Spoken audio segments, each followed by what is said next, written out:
Business is very slow today. Yes, very quiet. Not many customers since morning. Maybe because of the heat. People are staying home. You are right. It's too hot to go out shopping. I think we will see more people in the evening when it gets cooler. I hope so. I have been sitting here since 8 o'clock this morning. Same here. Long day with no sales. That is how it goes sometimes. Some days are good, some days are slow. True. We cannot control everything. How is your family, Rajesh? They are well, thank you. My son finished his exams last week. Oh, that is good news. How did he do?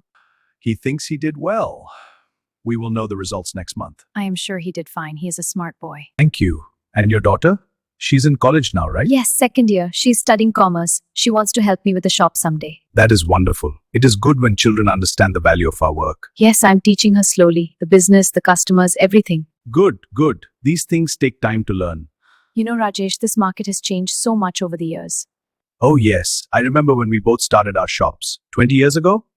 22 years for me. Time goes by so fast. It does. Back then, this street was always crowded, morning to night. Now people shop online. They order everything on their phones. Yes, the world is changing. We have to adapt. But some customers still prefer to come here. They like to see things before buying. That is true. And we know our regular customers well. We give them good service. Exactly. That is our strength. Personal service. Online shops cannot do that. Look, a customer is coming to your shop. Ah, yes. Finally. I should go back inside.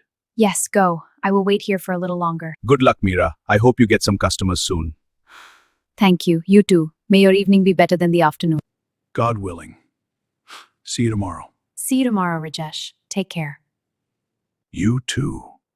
Maybe the evening will bring more people. We will see.